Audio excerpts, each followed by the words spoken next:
সেটা আগে না আগে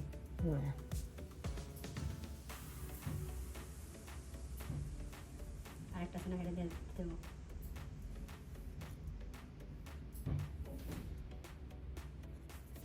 পুরোটা কাবার দিলে তো হয়ে যায় সেটা। ঠিক আছে